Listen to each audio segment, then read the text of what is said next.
Bonjour à toutes et à tous, on se retrouve pour une nouvelle vidéo et aujourd'hui je suis au circuit de Dijon-Prenois pour l'Âge d'Or de 2025. Donc voilà, on est arrivé, il est plus ou moins 8h50. Il y a pas mal de caisses de ouf cette année, ils ont été vraiment très forts. Et bah voilà, là il y a un petit plateau, ça va être des petites mini, on va vous les filmer.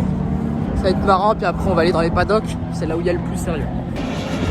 Ah non, il y a aussi de la... Ouh, bah celle-ci. Ah, il a pas le temps lui, hein. Moi j'avais vu des petites mini, mais non, il y a de la Giulia, il y a de la Ford Mustang. C'est sympa, hein. Bon, il arrive vite aussi lui. Donc là, vous voyez, on a une Ligier Gitane. Donc là, on commence tout de suite dans le vif du sujet. Et vous voyez, elle appartient, il y a marqué Mr. John of B. C'était celui qui avait la Matra MS650 du Tour Auto. Ici, une Talbot. Alors là, c'est une marque bon, aujourd'hui qu'on connaît plus trop. Mais voilà, ils ont été en Formule 1. Là, notamment avec Jacques Lafitte. Voilà, avec les sponsors Gitane. Et voilà, donc on a quelques Formule 1. Elle tourne en plus, c'est ça, c'est cette chance. Et ici, je connais moins HB. Là, une McLaren ex James Hunt. Donc lui, il a été champion du monde en 76, 17. Bon, je vous redirai ça. Il y a une autre, Ligier Gitane de Jacques Lafitte. Alors voilà, c'est complètement fou. Et là, c'est plus Peter Otto. Il y a eu du bon travail en tout cas. J'ai failli oublier l'une des plus folles. Donc voilà, Ferrari F1 312. Ouais, 67. Et vous voyez là-bas, il y a un petit aileron. J'ai plus l'histoire exacte, mais je crois que c'est la première voiture qui avait un aileron en Formule 1. Mais ouais, ça c'est assez fou. Hein.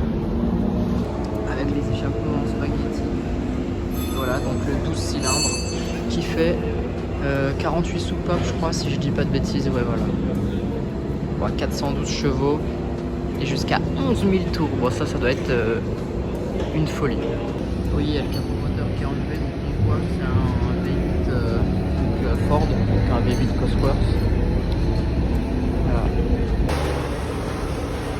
Oh, là, il y a une métro 512 élèves. Et là, voilà le pare-choc arrière avec l'aileron, la 935. Je vais essayer de demander pour aller voir la BBLM parce que j'en vois tellement jamais que je suis complètement fan. Et vous voyez, donc voilà, la BBLM sur base de BB512 et LM, l'abréviation Le Mans. Et elle appartient du coup à Olivier Bretmeyer. Et il a créé son écurie Brett Racing et il court avec son fils.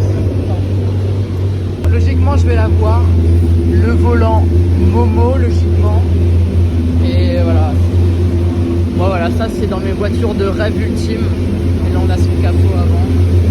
C'est dans les plus belles voitures. Voilà. Et le propriétaire. Bon, allez, je vais pas plus les déranger. Ils ont assez de travail. Et ici, on a une belle Maserati avec une Ligier JS2 dans le fond. Donc voilà. Ah oui, ça aussi j'aime. Bon, on les voit chaque année. Ces belles Maserati. Bon là 250F. Mais toujours un pur plaisir. Et là on doit avoir une Birdcage. Donc c'est par rapport, chaque année je vous dis l'anecdote. Mais Birdcage du coup c'est le moteur. Donc voilà, comme une cage d'oiseau. D'où sa signification en anglais Birdcage. Vous voyez, 250F, 250F et une autre 250F. Allez, on va se balader un peu. On a une Cooper. On a encore quelques bâchés. Oh, là on a une... ça c'est sympa, ça c'est sympa. Une 246 Dino. Je savais même pas qu'il y avait ça à l'Âge d'Or. Super. Voilà, du coup c'est le V6. Mais ça aussi ça va être vraiment génial. Enfin, c'est vraiment génial. Voilà, donc on a... ça va être une autre Maserati, si je dis pas de bêtises. Je Je ne sais pas. On arrive du côté des RSR. Ford GT40. Voilà, bon, on va se diriger là-bas tant qu'il y a moins de monde parce que vous allez voir les belles petites surprises. Puis je reviendrai voir ces RSR. Allez. Pendant qu'une chevron est en train de me dézinguer les oreilles, je vous filme cette Ford GT40 qui a appartenu à Jochen Rindt. Donc voilà, chaque année elle vient, toujours un pur plaisir de la voir. Et elle appartient à Jean-François Decaux, donc c'est un propriétaire français d'automobile. Et je vais vous montrer dans un instant la voiture avec laquelle il a fait le déplacement et sa voiture de tous les jours pour l'âge d'or de Prodroit. Mais en attendant, voilà, belle 904, belle 935. Et là, regardez, une 917K, ah bah, pilotée par Philippe Siffer. Donc ce nom de famille doit vous dire quelque chose parce que c'est le fils de Joe Siffer, donc voilà, qui était un pilote automobile qui a couru sur les Porsche 917 et qui est décédé en 1971. Mais voilà, donc ça c'est complètement génial. Le flat 12. Franchement, je suis tellement heureux qu'ils aient pu en ramener. Et logiquement, il y en a d'autres. Donc voilà, la surprise n'est pas terminée encore. Mais voilà, moi je vois des photos de mon frère quand il est à l'âge d'or dans les années 2010, 2009. Donc voilà, j'avais plus ou moins 1 ou 2 ans. Il y avait des 917, des 512M. Donc là, je suis tellement heureux de pouvoir connaître ça. Et donc voilà, je suis venu ce samedi matin et je vais venir demain matin. Je sais pas si je filmerai pour les voir tourner parce que c'est quand même l'objectif. Une Lola T70 qui est toute seule. Alors que bon, moi c'est quand même dans mes voitures préférées. Voilà, si un jour j'ai la chance de pouvoir avoir ça dans ma vie, ça serait complètement bah voilà, un rêve de pouvoir traverser les circuits d'Europe. Voilà, une autre 935, une autre. Et si jamais une 917 ne vous a pas suffi, bah j'ai la solution à tous vos problèmes avec une seconde 917 qui appartient encore une fois à Mr. John Ofby. Donc voilà, il a l'air d'avoir une sacrée collection. Oh bah d'accord, entre le moteur et le pilote, c'est du bois. Voilà. Au moins c'est clair. Et là on a la 935 de Emmanuel Brigand. Donc le victorieux du Tour Auto de 60... non, je suis con. En 2024, si je dis pas de bêtises. Mais voilà, donc une deuxième. Il n'y en a pas eu pendant des années, puis là ils en ramènent une. Et bah la surprise c'est qu'il y en a une troisième encore. Donc voilà, quand on va les voir tourner, c'est dans plus ou moins 1 heure, ça va être complètement délirant. Et là une autre Lola T70 là-bas. Voilà, donc encore un autre paddock. Avec encore une fois des Lola T70. Ça doit être une Porsche à la Carrera 6. Et là encore une fois une 935 sous bâche. Ah non, ouais, il y a marqué 910, mais bon, avec cet aileron imposant, logiquement je me fais pas de film. Donc 906.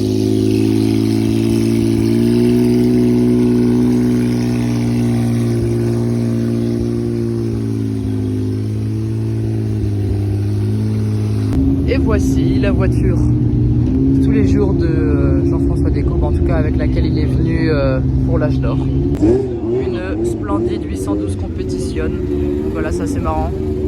L'évolution et la version spéciale de la 812. Et oui, ça c'est une petite caméra parce que du coup vous ne voyez rien, qui est directement retranscrit dans le rétroviseur. Donc elle a les détails jaunes, l'écusson peint, puis à l'avant cette bande avec un liseré jaune en carbone.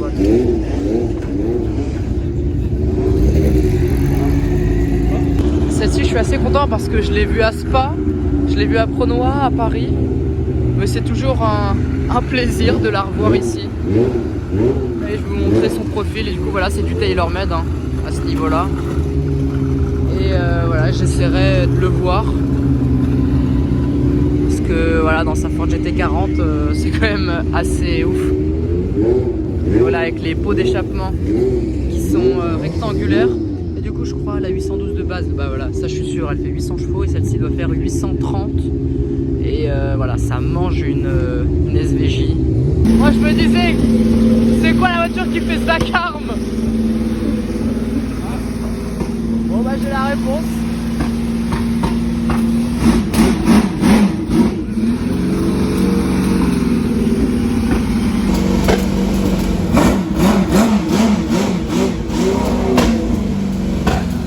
Chef d'orchestre hein. Ah bah oui parce que c'est con là, c'est la pédale d'accélérateur. Ah oui c'est la pédale d'accélérateur.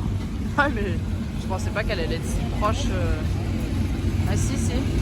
Mais en tout cas voilà, le fils de Joe Siffer, je l'avais vu à Spa, pour le Spa classique il y a 1 an et demi. Enfin il y a 1 an pardon. Et il avait déjà roulé en 917 qui avait appartenu à son père, une 917 Can-Am toute rouge. Ça avait déjà été un moment magique. Et voilà, on va revivre ça avec la plus folle et la plus mythique 917 Gulf. Moi je l'avais oublié la Daytona.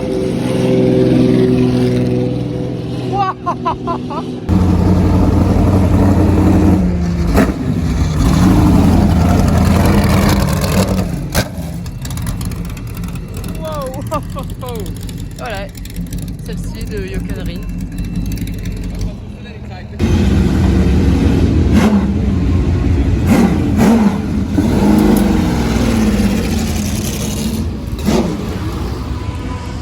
Et oui, il y en a une autre, on allait oublier.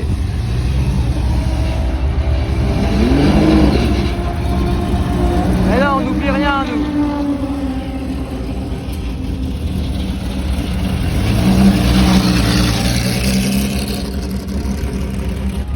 Bon, allez, deux. Bon, c'est fou, ça. Bon, là, vraiment, le stress quand tous les moteurs commencent à rugir.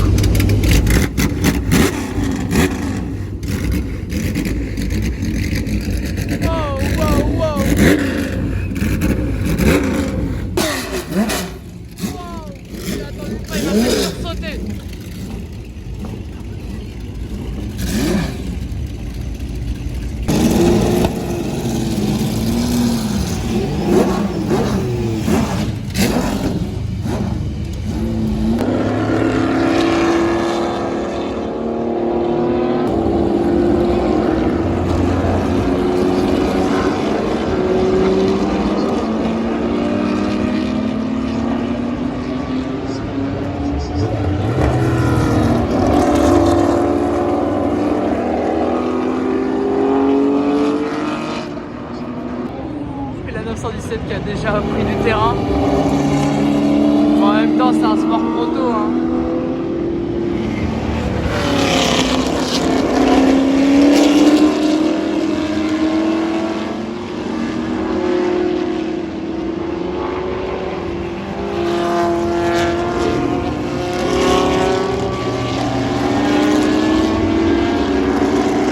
La 908 qui, elle, a le plat de suite. Oh, il a des tout à fait.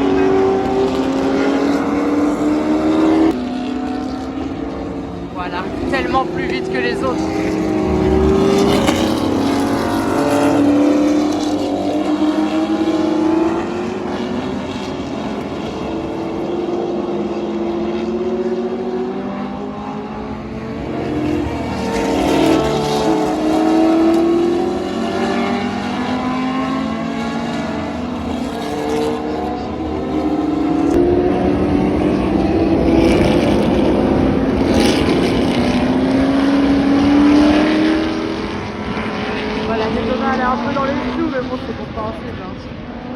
Du coup ça s'est arrêté parce qu'il commençait à pleuvoir, puis il y avait un drapeau jaune, puis du coup je viens d'entendre que c'était la Daytona grise. Déjà on l'a pas vu passer beaucoup de fois et du coup elle a dû s'arrêter quelque part.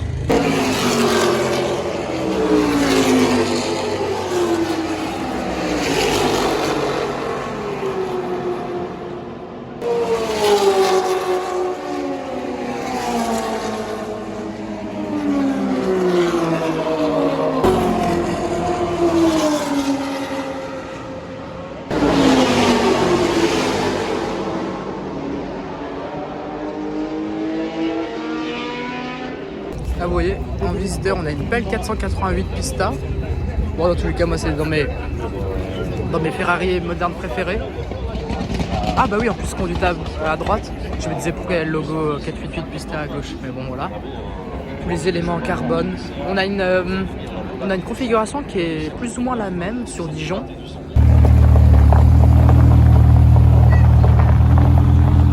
Vous voyez, il est avec une GT3. Ah voilà, ils font leur petit road trip. Et on est dimanche matin, il est 8h. Et là, cette fois-ci, j'y vais avec mon père. Et on est en ancienne. Donc voilà, une Bentley Derby de 1935. Et là, j'ai regardé il n'y a pas longtemps ma chaîne YouTube. Je vous ai fait un essai. Et c'était il y a bientôt 2 ans. Donc voilà, le temps passe vite. Allez, on se retrouve tout de suite à Prounois. Pas mal de vent. On n'a pas le temps, mais on a des belles autos.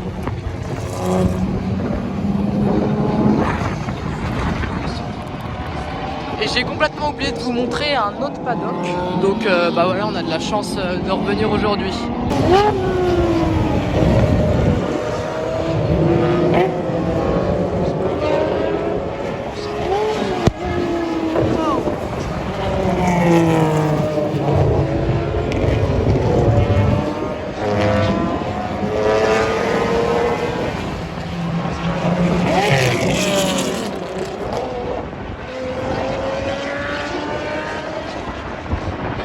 Et vous voyez, voilà, celle de Jean-Pierre Gerrier.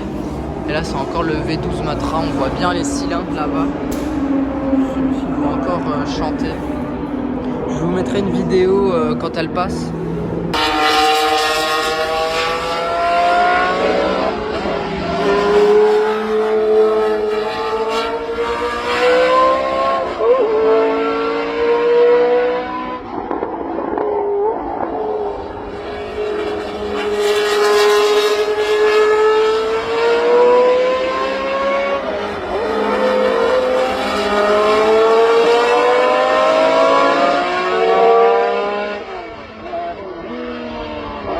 Quand elle passe, parce que moi je serai plus là malheureusement. Et voilà. La BBLM avec le capot fermé. Donc voilà l'écurie Francorchamps.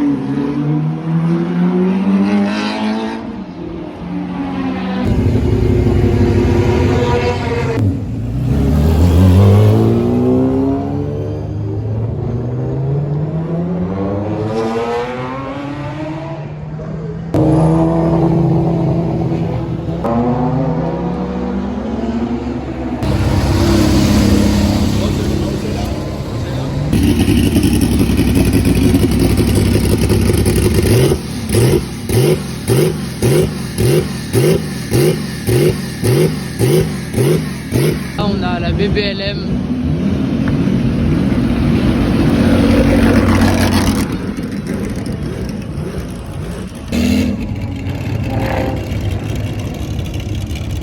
Ça voilà, ça c'est dans mes voitures de course de rêve. Genre vraiment c'est le summum. Donc c'est presque un flat 12. Berlinetta Boxer.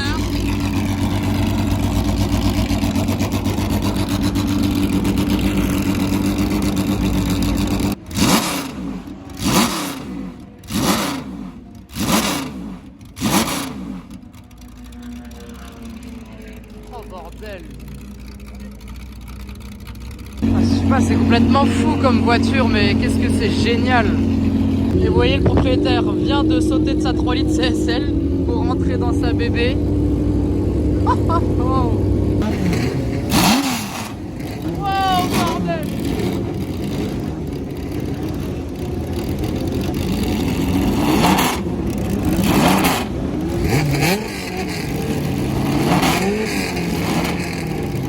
Chauffe les pneus.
paddock de l'autre côté. Bon, c'est un peu nul parce qu'il faut tout traverser.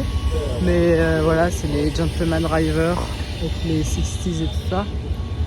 Mais voilà, il y a de la sacrée caisse, bah, là, notamment une 250 AWP.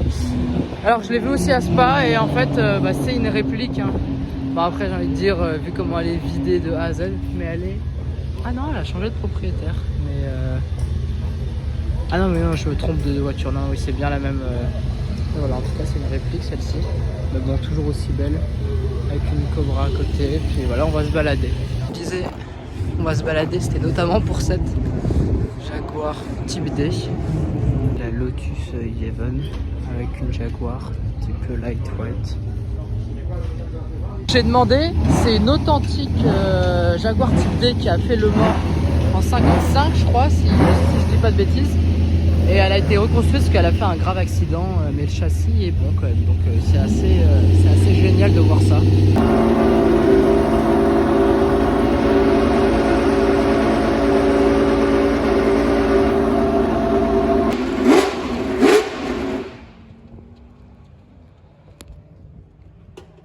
Voilà, c'est la fin de cette vidéo, j'espère qu'elle vous aura plu.